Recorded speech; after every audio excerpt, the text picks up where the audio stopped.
Muy, pero muy buenas noches, sean todos bienvenidos. Estamos en Familia Misión Grande y este es nuestro servicio de mitad de semana. En esta oportunidad queremos compartir con ustedes una palabra de fe que he titulado La dicha del que ama al Señor. La dicha del que ama al Señor. En la escritura que dice, dichosa la nación cuyo Dios es Jehová.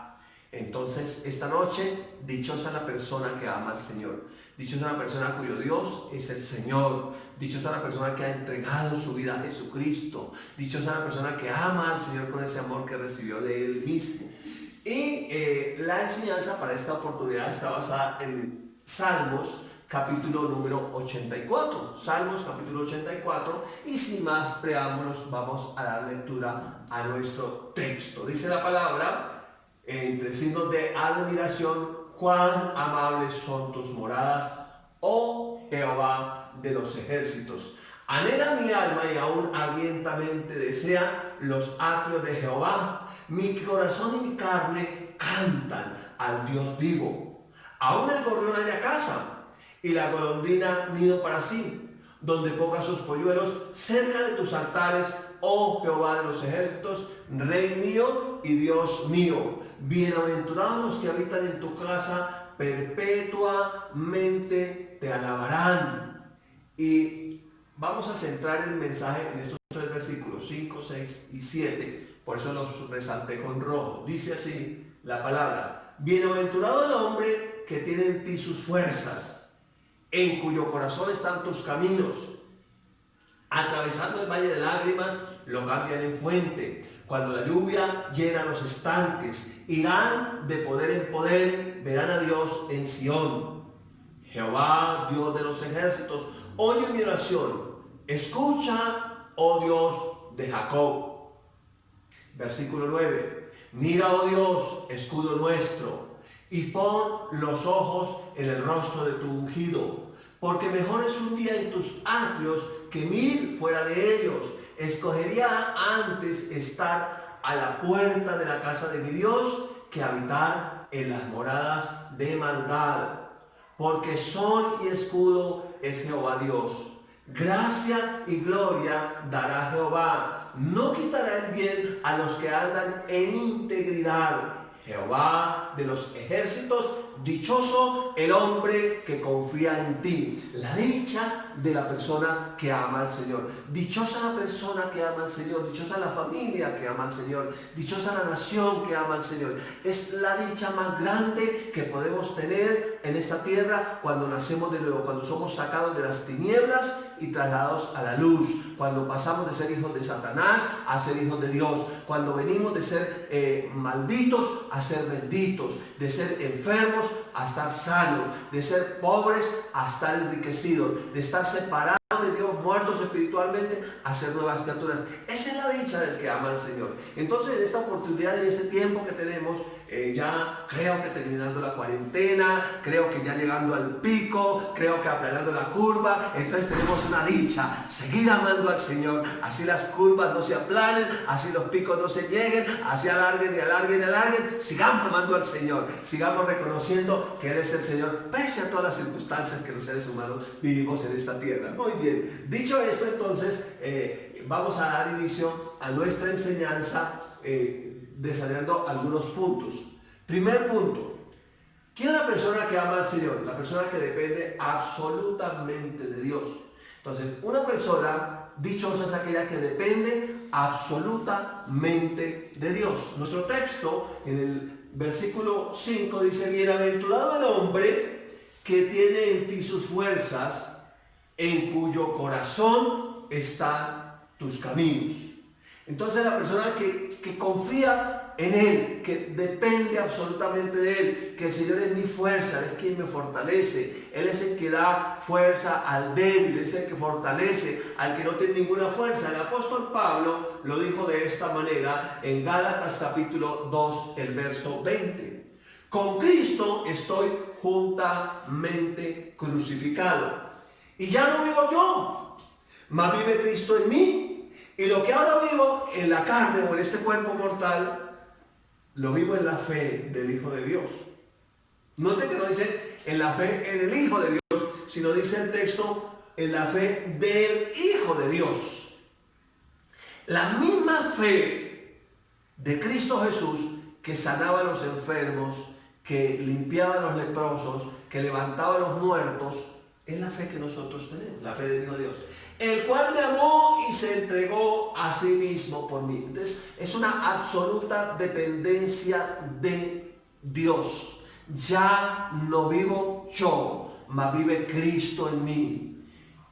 La gloria que se manifiesta es que cuando Cristo vive en nosotros, entonces es Cristo en mí la esperanza de gloria.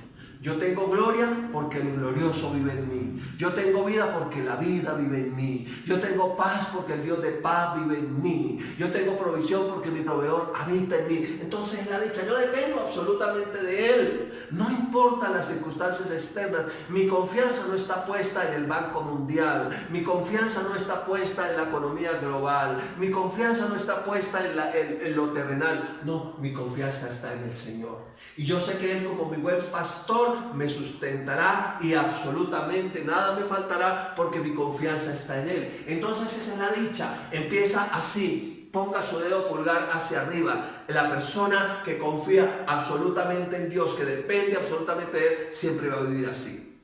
Y el que no depende de Él, vivirá siempre así. Qué pena la señal, pero así vivirá. Entonces el que confía completamente en Dios vive así. Y el que no, vive así. Esa es la realidad. Eso es lo que experimentamos, porque yo también viví un tiempo, en otro tiempo, como dice la palabra, separado de Dios. Vivía así, todo iba así, así, así. Nada se solucionaba. Pero después que por la gracia de Dios fui alcanzado por Él y empecé a entender que debía depender absolutamente de Él, empecé a tener una vida dichosa y ahora vivo así. ¿Cómo está tu vida familiar? ¿Cómo está tu vida económica? Siempre que estás dependiendo del Señor, todo irá bien. Porque la Biblia dice que el mundo irá de mal en peor, así. Engañando y siendo de... Pero los que esperan al Señor tendrán nuevas fuerzas. Pero los que creen en el Señor, entonces ponen su mirada en Él y entonces todo irá bien. Entonces, número uno, depende absolutamente de Dios. Y podríamos decir muchas más cosas, pero siempre que va a tomar una decisión, le pregunta al Señor. Le pregunta al Señor, Espíritu Santo, guíame en esta decisión que voy a tomar. Yo dependo absolutamente de ti. ¿Qué debo hacer? ¿Cómo lo debo hacer? Entonces estoy dependiendo absolutamente de Él. Número dos, todo le ayuda bien. Entonces con este dedo, con el índice. Entonces dependo absolutamente de Dios, pero tenga la plena seguridad apuntando hacia el frente que todo me ayuda a bien. Todo, absolutamente todo. En nuestro verso 6, en el texto base, Salmos capítulo 84, dice, atravesando el valle de lágrimas lo cambian en fuente. ¡Wow! Atravesando el valle de lágrimas lo cambian en fuente. Cuando la lluvia llena los estanques. Entonces todo les ayuda bien. La tristeza se cambió en gozo. El lloro en alegría. Hay ahora baile, hay danza, hay alegría, hay gozo. Miren cómo nos lo dice el apóstol Pablo en Romanos 8, verso 28. Y sabemos que a los que aman a Dios, la dicha de los que aman a Dios. ¿Cuál es la dicha? Todas las cosas les ayudan a bien. Estos a los que conforme a su propósito son llamados. Es muy interesante entonces que si bien en la vida, dice el Señor Jesucristo, tendré aflicciones, dificultades, en este año 2020 particularmente se presentó algo que nunca se había presentado. Entonces mucha gente está diciendo, bueno, ¿y qué va a pasar? Bueno, ¿y qué va a venir? ¿Qué va a suceder? Aparentemente, según la esperanza del mundo, no hay nada bueno que esperar. Pero miremos un poquitico una historia que está en el Antiguo Testamento. En el libro de Esther, cuando el pueblo de Israel estaba esclavo, había sido exiliado, ellos estaban siendo gobernados por un rey que ese rey se llamaba Asuero, el rey Asuero. Estaban en un lugar, es el reino de Media y de Persia, y este rey Asuero gobernaba sobre 127 provincias. Estas provincias eran desde la India hasta Etiopía. Y hubo un hombre, un judío, que se llamaba Mardoqueo. Y este rey Asuero tenía un colaborador, digamos, alguien de alto nivel en el gobierno, que se llamaba Amán. No se llamaba Elmán, se llamaba Amán. Y este Amán pues al haber sido tan distinguido en el gobierno, los reyes gobernaban por decreto, entonces el decreto decía que cada vez que Amán pasara, la gente tenía que arrodillarse y hacerle la venia, su majestad, y doblar la rodilla.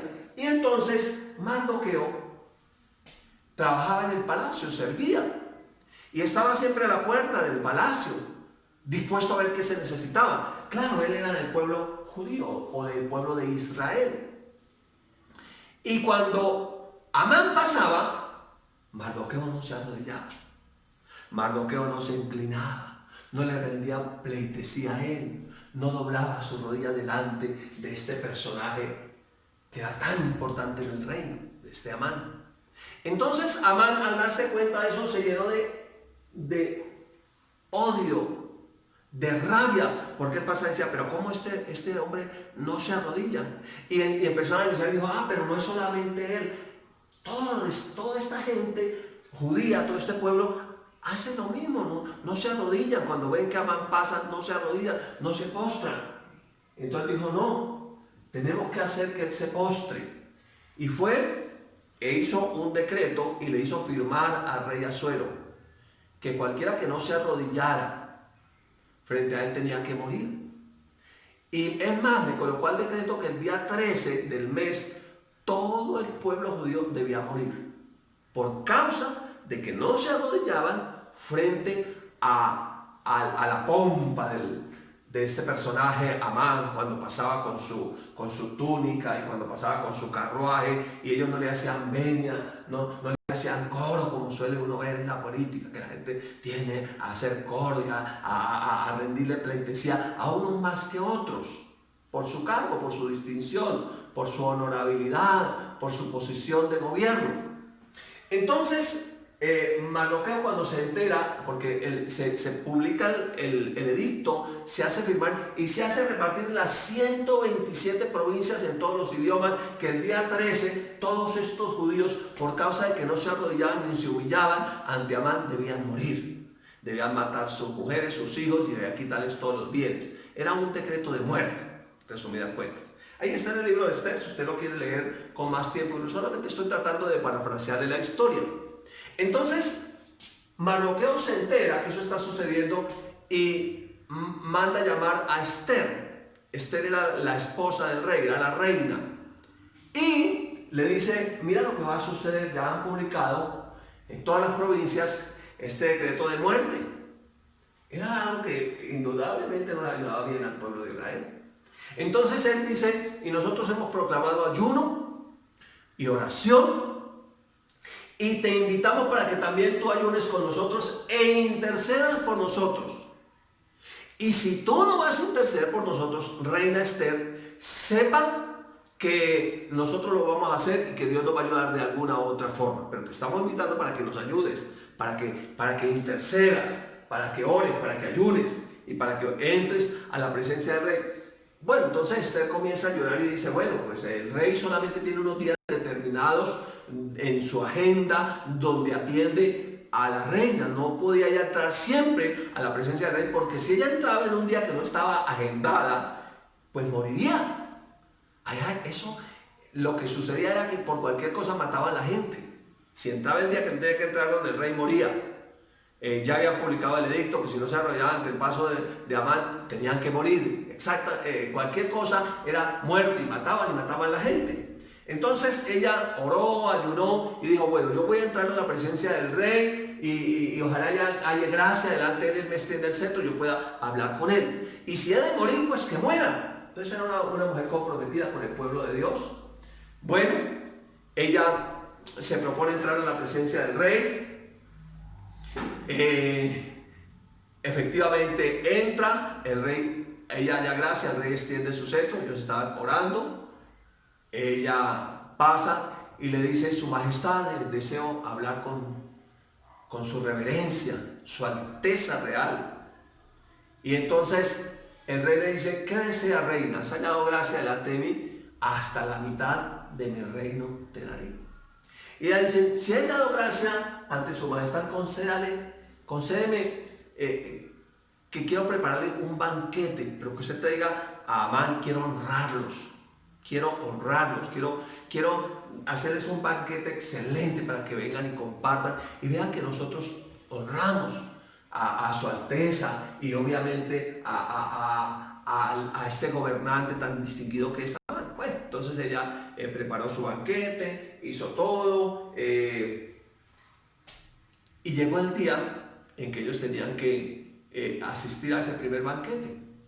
Entonces comieron, bebieron, hicieron toda la pompa, todo el tema y se fueron, se retiraron cada uno, pero el rey comenzó a no poder dormir en su palacio y no dormía. Ellos seguían orando, seguían ayudando, seguían honrando al Señor, seguían pidiéndole que les libraran de ese decreto de muerte y el rey le cogió el insomnio, no podía dormir. ¿Qué es lo que sucede? Entonces mandó traer a sus súbditos, por favor busquen los libros de la historia desde que soy rey, ¿qué ha pasado? Léame en alguna historia interesante. Y encontraron una historia interesante donde dos eunucos que eran siervos del rey se habían propuesto matar al rey Asuero. Y un judío develó el plan, se hizo la investigación y ¿qué pasaría con esos dos que lo iban a matar al rey? Fueron ejecutados. Y entonces, oiga, pero ¿quién fue ese judío que hizo eso? ¿Cómo es su nombre? No, él es Mardoqueo. Y una pregunta, preguntaba el rey, bueno, ¿qué hicieron por ese hombre que me salvó la vida, que evitó que me ejecutaran, que me mataran y develó todo este plan de muerte? No, su majestad, no hemos hecho nada, no se hizo nada con él, no se ha hecho absolutamente nada. Digo, no, pero ¿cómo puede ser esto? Entonces, la reina Esther había propuesto un segundo banquete, donde fuera invitado nuevamente Amán y el rey y todos sus cortesanos, toda la gente de la corte real. Y entonces cuando van al segundo banquete, el rey, preocupado por este tema que no le había dejado dormir, llama a su consejero de más alto nivel, que era Amán, y le dice: Amán, ¿qué crees que se debe hacer con un hombre que ha servido tanto a este reino, que prácticamente ha salvado la vida del rey, que ha sido una persona honorable? Y entonces Amán pensó muy orgullosamente, dijo: ese debe ser yo, claro, yo soy una maravilla, ¿no? Yo creo, su majestad, que se debe sacar el mejor carruaje y se le debe colocar el traje real y el anillo real y promulgar por todas las provincias que este es el hombre a quien su majestad desea honrar y promulgar, hacerle, mejor dicho, que el hombre de más confianza vaya y proclame y lo lleven y le hagan toda la parafernalia, digo yo, ¿no? Y le hagan todo el escándalo allá, lo lleven y digan: oh, este es una maravilla, este fue el que salvó a su majestad, este es el hombre más importante del reino, después del rey, etc. Bueno, estaban en eso cuando dijo: bueno, entonces eso es lo que vamos a hacer. Tomaron ahí el banquete, estaban en eso. Entonces le dice el rey: bueno, eso es lo que hay que hacer con Mardoqueo. Usted va a ir y va a tomar a este Mardoqueo, que es una eminencia, lo va a llevar y va a hacer todo lo que ha dicho. Entonces salió Amán con mucho dolor en su corazón a hacer esto, a proclamar en todas las provincias del reino que este era un hombre ejemplar, que era una maravilla, que no le arrodillaba a él. Mientras tanto, la reina estaba allá y le dice: el rey le dice a Esther: bueno, su majestad, reina, ¿y qué más necesita? Hasta la mitad de mi reino le será conseguido. Y dice: no, es que hay algo que me preocupa mucho, y es que hay un decreto que se ha promulgado y está firmado por su majestad, y dice que el pueblo de Israel debe morir el día 13, que deben ser asesinados, que deben ser ejecutados todos, hombres, mujeres, niños, y deben quitarse todos los bienes, todas sus propiedades. Entonces el rey dice: no, pero ¿cómo puede ser esto? Es imposible. ¿Y quién es el malvado que hizo esto? ¿No? El malvado es Amán. Amán nos odia y no quiere esto. Amán. Muy bien. Ese es Amán. Entonces vamos a ver qué vamos a hacer con Amán. Bueno, el asunto sigue así. Amán se va a la casa, después muy lleno de ira. ¿Y cómo es posible? Él ya había preparado la horca, porque el segundo banquete, lo que quería era que Mardoqueo fuera ahorcado. Una horca de 20 metros, dice la nueva traducción viviente. De 20 metros estaba preparada para él. Entonces manda a llamar el rey a Amán. Con que usted es el que ha tramado este plan siniestro para matar a este pueblo, entre los cuales está mi siervo Mardoqueo. Muy bien. Entonces, también hemos descubierto que en su casa tiene una horca preparada para él. Traigan la horca. ¿Y sabe qué pasó? Mandó colgar a Amán en la horca a la vista de todos. Lo asesinaron. Y fuera de eso, ¿quién cree que usó la casa de Amán? Mardoqueo. Y el rey hizo hacer un edicto, un decreto, y lo firmó, que el día 13 el pueblo judío tenía derecho de defenderse, que todo aquel que fuera a atacarlo tenía que morir y que ellos podían tomar posesión incluso de todo. Y de esa forma fue librado el pueblo de Israel, palabras más, palabras menos. El punto aquí es que todo le ayuda bien a los que aman al Señor. ¿Por qué Mardoqueo no se arrodillaba ante Amán? Porque amaba al Señor. Nosotros los cristianos solamente nos arrodillamos ante nuestro Señor. Entonces, todo nos ayuda bien porque siempre estamos honrándolo a Él, antes que a los hombres. Bien, número 3, fluye como ríos. Si es una persona que va de poder en poder, fluye como ríos. El versículo 7 de nuestro texto dice: irán de poder en poder, verán a Dios en Sión. El Señor Jesucristo en Juan 7, versículos 37 al 39, dijo lo siguiente. Dice la palabra: en el último día de la fiesta, Jesús se puso en pie y alzó la voz diciendo: si alguno tiene sed, venga a mí y beba. El que cree en mí, como dice la Escritura, de su interior correrán ríos de agua viva. Versículo 39. Esto dijo del Espíritu que habían de recibir los que creyesen en Él, pues aún no había venido el Espíritu Santo, porque Jesús no había sido aún glorificado. Entonces está hablando del futuro, porque todavía Él no había sido glorificado. Obviamente el Espíritu Santo no había venido sobre los creyentes. Entonces, esta persona, como está bebiendo de la fuente, ella va a fluir de poder en poder.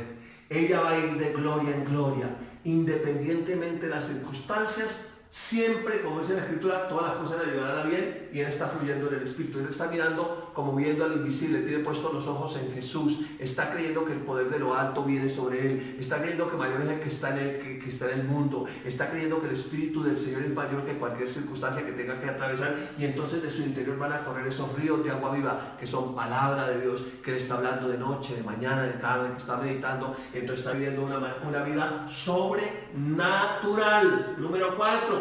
Pero Él dedica tiempo para beber de esa fuente de poder. Entonces, número 1, dijimos, todo le ayuda bien. Depende absolutamente de Dios. Número 2, todo le ayuda bien. Número 3, irá de poder en poder, está fluyendo como ríos. Y número 4, dedica tiempo para beber de la fuente de poder. El texto que acabamos de leer, Juan, el escritor, Juan el discípulo amado, está hablando del octavo día, el último día de la gran fiesta. ¿Cuál fiesta era esa? La fiesta de los tabernáculos. ¿Qué decía la ley, el Levítico? O dice la ley, el Levítico 23, 36. 7 días ofreceréis ofrenda encendida a Jehová, subrayo, y el octavo día tendréis santa convocación. Y ofreceréis ofrenda encendida a Jehová, es día de fiesta. Subrayo, ningún trabajo de siervos haréis. Es decir, que el octavo día ellos dedicaban todo el día al Señor. Todo el día estar en la presencia del Señor, todo el día estar en oración, todo el día estar meditando en la palabra, todo el día dedicado al Señor. O sea que dedica tiempo al Señor.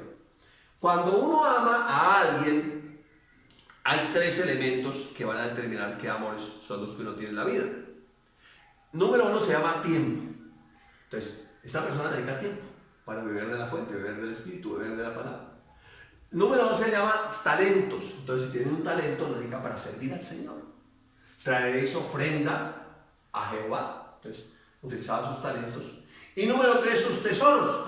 También lo que ganaba lo dedicaba al Señor. Apartaba algo de lo que ganaba para presentar una ofrenda al Señor. Eso tiene que ver con el corazón de la persona. Cuando uno ama a alguien, por eso la Escritura dice: hijitos, no habléis de palabras solamente, sino sino de hechos y en verdad. Entonces, no solamente palabras de lengua, sino de hechos y en verdad. Entonces, esa es una persona que dedica tiempo para el Señor. Por eso nosotros necesitamos dedicar tiempo. Por eso los cristianos normalmente nos congregamos siquiera una vez a la semana. Pero dedicamos tiempo para estar en la presencia del Señor. Entonces, número 5 y el último punto que quiero tocar es: reconoce su necesidad espiritual o su sed espiritual. ¿Por qué dedica tiempo? Porque reconoce su necesidad espiritual. ¿Por qué depende absolutamente de Dios? Porque reconoce su necesidad espiritual. Por eso va de poder en poder, por eso va de gloria en gloria, por eso todas las cosas le llevan a bien, porque reconoce su necesidad. Reconoce lo que dice el Señor en Juan 15: separados de mí, nada podéis hacer. Usted reconoce su necesidad, su sed espiritual. Número 1, la sed espiritual se originó en la caída del ser humano, porque el ser humano fue creado para tener comunión con Dios, para estar face to face, para tener una comunión eterna, permanente, de esa manera vivir eternamente, porque tenía una comunión eterna con el Padre, con el Creador. Entonces, al caer el ser humano, espiritualmente se desconectó de Dios, se llama muerte espiritual, y entonces se experimenta una sed espiritual que el ser humano siempre trata de suplir con muchas cosas. Por eso existen todo tipo de juegos, los casinos, existen los bares, las discotecas, los prostíbulos, etcétera. Muchas cosas donde el ser humano está tratando de llenar sus espirituales. Existen los vicios también, las drogas, el alcohol, y la gente está tratando de llenar su sed espiritual, pero no está en la fuente, entonces nunca llena su sed espiritual. Y por eso se componen canciones como "y me bebí tu recuerdo", donde la gente está tratando de llenar su sed espiritual. Pero cuando reconocemos que la fuente verdadera es Jesús, entonces vamos a beber de Él. Cristo es la fuente que quita la sed espiritual. Muchas fuentes puede haber. La religión, la gente busca esta religión, aquella religión, la otra religión, pero no hay otro nombre dado a los hombres bajo el cielo en que podamos ser salvos. Solo Cristo.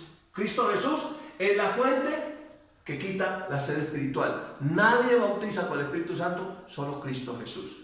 Nadie puede ir al cielo, solo el que descendió del cielo. Entonces, cuando nosotros miramos, ponemos nuestros ojos en Jesús, porque Él dijo: yo soy el camino, la verdad y la vida, y nadie viene al Padre sino por mí. Entonces, cuando nosotros entendemos que tenemos una sed espiritual, que la fuente se llama Cristo, tomamos su palabra, porque el cielo y la tierra pasarán, pero la palabra no pasará, y bebemos de la palabra, y bebemos del Espíritu, en oración, oramos en otras lenguas, estamos dependiendo absolutamente de Él por reconocer nuestra sed espiritual, estamos dedicando tiempo para beber de esa fuente, entonces iremos de poder en poder, entonces todas las cosas nos ayudarán a bien, entonces ninguna arma forjada contra nosotros prosperará. Número 3. Mira lo que dice Jesús, que es la fuente. Si alguno tiene sed, venga a mí y beba. Él dijo: si alguno tiene sed, venga a mí y beba. Número 4. El que bebe, entonces va a haber un resultado. De su interior correrán ríos de agua viva. Volvamos al texto de Juan 7, 37 y 38, el que acabamos de leer. En el último día de la gran fiesta, Jesús se puso en pie y alzó la voz diciendo: si alguno tiene sed, todos tienen sed. El problema es que no todos van a Jesús. La gente va a la religión, la gente va al bar, la gente va a un lugar, a otro, y está tratando de llenar esa sed. Pero dice: venga a mí y beba. Entonces tenemos que ir a Jesús, Él es la fuente. El que cree en mí, como dice la Escritura, de su interior correrán ríos de agua viva. Fíjense, hay otras fuentes que traen ríos de muerte, ríos de desolación, ríos de tristeza, ríos de depresión. Ya comenzaron los suicidios por el resultado de la cuarentena. Les tengo noticias, ya comenzaron. Ya las personas comenzaron a suicidarse porque hubo gente que quedó sin empleo. Pero además no estaba en la fuente, no estaba en Cristo, no bebía de Él, no estaba dependiendo de Él. Entonces estaba dependiendo de su negocito, de su trabajo que quebró, que se acabó. Entonces la gente se suicidó. ¿Por qué? Porque no está en la fuente, estaba en la fuente equivocada. Es triste, ¿no? Entonces Jesús es la fuente. Si alguno tiene sed, venga a mí y beba, dice el Señor. El que cree en mí, como dice la Escritura, de su interior correrán ríos de agua viva. Es interesante entonces. Entonces quiero terminar con un cuadro de la dicha del que ama al Señor. Voy a nombrar algunos ríos fluyendo del interior de la persona que ama al Señor. ¿Qué es la nueva vida en Cristo? Es Cristo viviendo en mí.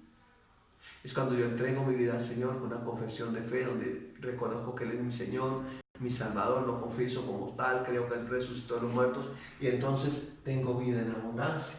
Y entonces van a empezar a fluir unos ríos. Ya no tengo estanques de depresión, de angustia, de tristeza, de temor, de afán, de ansiedad. No, ahora hay unos ríos que están fluyendo. Esos ríos bendicen mi vida y bendicen la vida de otras personas. Número 1, un río de oración.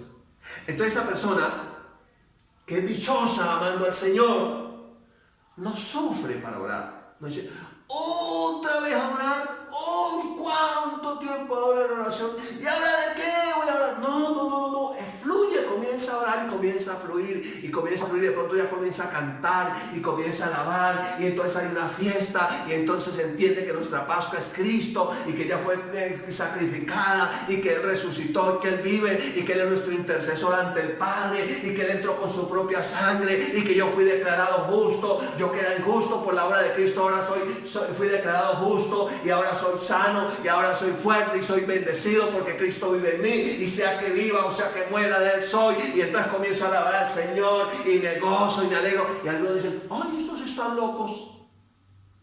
Pero cuando vas a la discoteca y se suben a la mesa, y se embriagan, y se vomitan, y dejan toda una porquería, esos no están locos.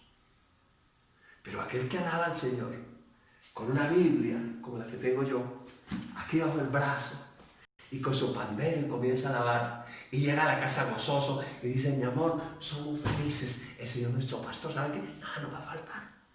Entonces hay un río de oración fluyendo. ¿Qué es ese río de oración? Es que Él se conectó a la fuente. Nosotros tenemos unos aparatos que se llaman el celular. Y hay algo que a nuestro celular nunca le puede faltar. ¿Qué será? ¿Minutos? Bueno, está bien que le falten los minutos. Pero hay algo que nunca le puede faltar, y es que tenga carga.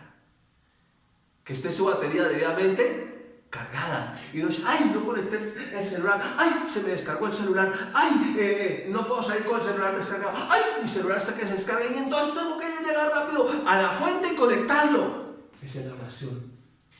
Conectarnos a la fuente de vida, que se llama nuestro amado Señor y Salvador Jesucristo.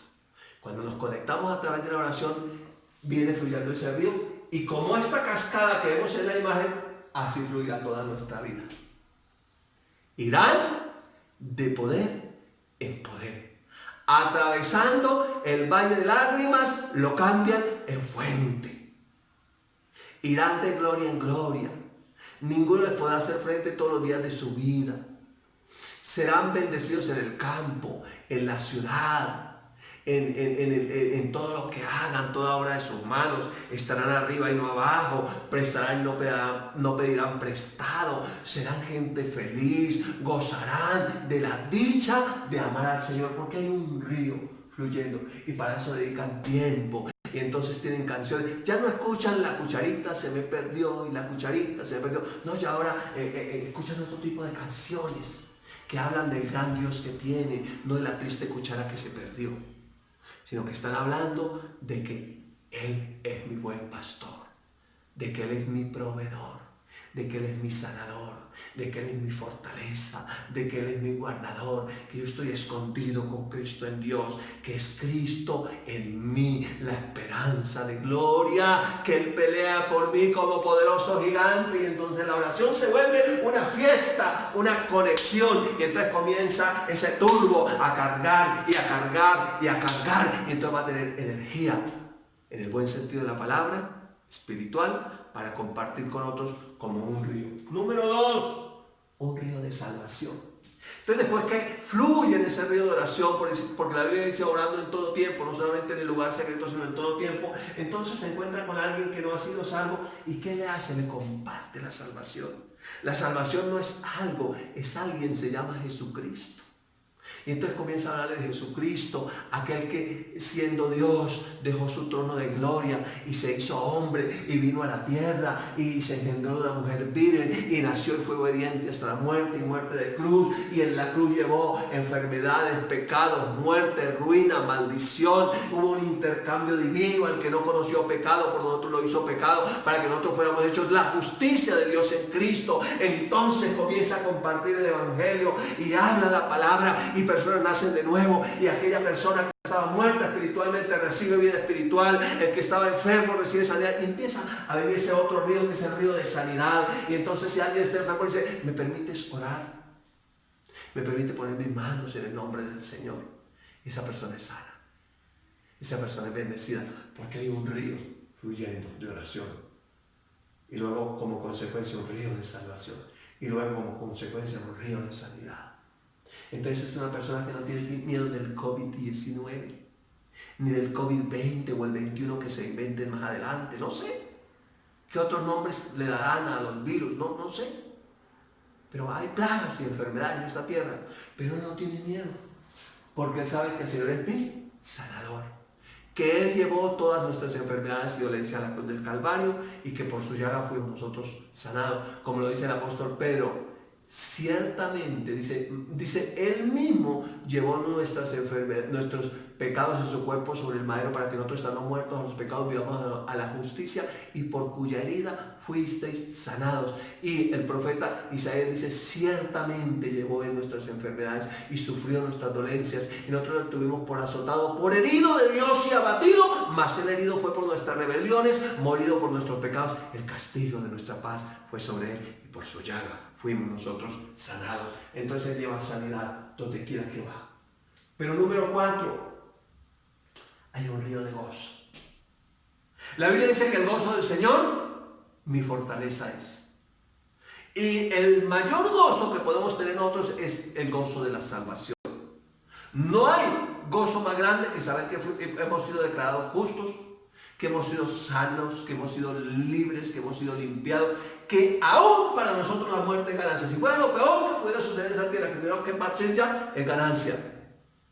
Para mí el vivir es Cristo y el morir es ganancia. O sea que gano en todo caso. Soy ganador, entonces tengo gozo, porque Él es por mí. Y si Él es por mí, ¿quién contra mí? El que no escatimó en su unigénito Hijo, sino que lo entregó por todos nosotros, ¿cómo no nos dará también con Él todas las cosas? Ya no las dio. Entonces hay un motivo de gozo. Entonces el gozo fluye como un río, y ese gozo es una fortaleza en Él, porque ya no vive en temor, ahora vive en fe, y la fe produce ese gozo, esa expectativa de saber que mi Padre, que es el Padre por excelencia, tiene cuidado de mí, tiene cuidado de mi familia, tiene cuidado de nosotros. Si no descuidó a Mardoqueo allá cuando vea ese decreto de muerte contra él y contra el pueblo de Israel, esa horca preparada, sino que lo salvó de la muerte, no hará más con nosotros. Estamos en un mejor pacto, establecidos sobre mejores promesas. Y por último, número 5, un río de paz. Y la palabra paz significa muchas cosas, no solamente ausencia de conflicto. Paz significa que yo estoy suplido,